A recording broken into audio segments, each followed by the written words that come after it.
shout, hey, take me out to the ball game. Take me out with the crowd. Buy me some peanuts and Cracker Jack. I don't care if I never get back. Let me root for the home team. If they don't win, it's a shame. 'Cause it's 1, 2, 3 strikes, you're out at the old ball game.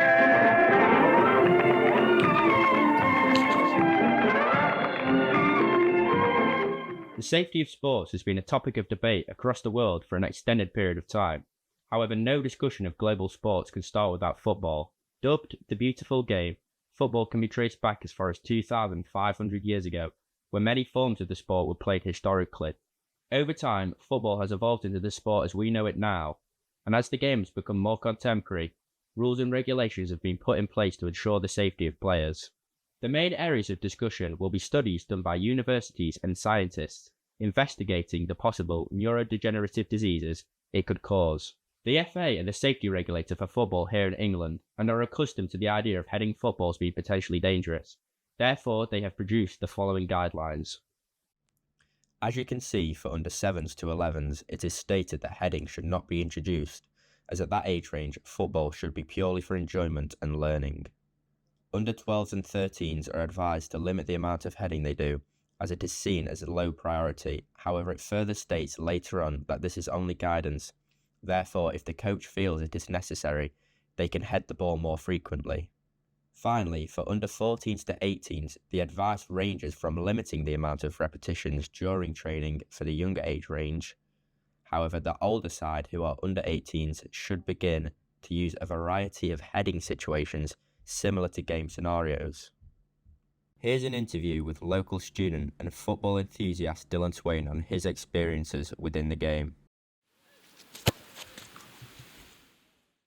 Do you think there needs to be more regulation regarding heading in football? I think in the professional game, probably not, because it's been part of the game for over 100 years. And I think if you took it out of the game or tried to change it, it would probably ruin the game. I think at the junior level, it probably makes a lot more sense to try and regulate it. What age did you start heading the ball and how frequently? Probably when I was about 8 years old when I started playing football. Probably not too frequently though, because when I was that age, I was only playing with my friends, and most of that was kept on the ground. So there's probably not much heading there. And when I started playing for a team, I was 10 or 11 years old. But the position that I played didn't require a lot of heading. So I probably haven't headed the ball as much as other people who play football.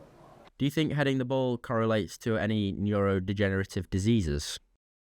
I think that it can, but only in certain cases where players have headed the ball extreme amounts of times, such as central defenders who will head the ball many times in matches, and then in training almost every day for 15 years.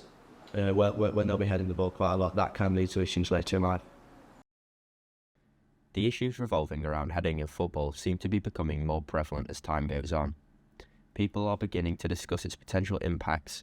However, there always seems to be some sense of uncertainty which follows alongside in regards to how the game can be changed, or if it should be changed at all, in order to try and prevent this being a problem which continues to linger amongst the football community.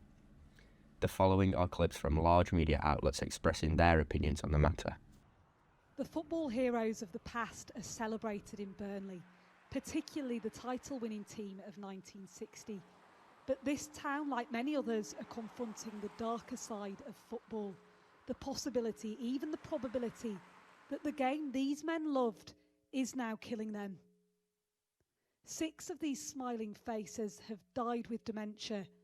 A 7th, Jimmy Robson, is struggling with it now. He played up front. Gordon House crosses, and then I'm just waiting just to throw poke it in. I used to head it and pass out for a second, and then get me wits about us and just carry on. Alzheimer's it is a football disease. I went into football knowing that at some stage and later in life, because of playing 15 or 20 years and training, that I would have problems with my knees and my ankle and my back, and I have. But never ever did I think that playing football could actually give me a brain disease. I suppose a lot of people didn't think that. I suppose your coaches, nobody was thinking that at the time. It wasn't negligence. No one thought that at all, and there has been very little, if any, research.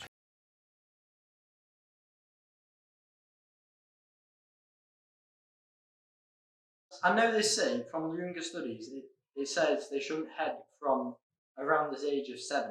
However, I headed from the age around 7. I went all the way up till the age of 17 of heading footballs. I feel fine, personally. It's not done anything to me. I don't think it should be stopped.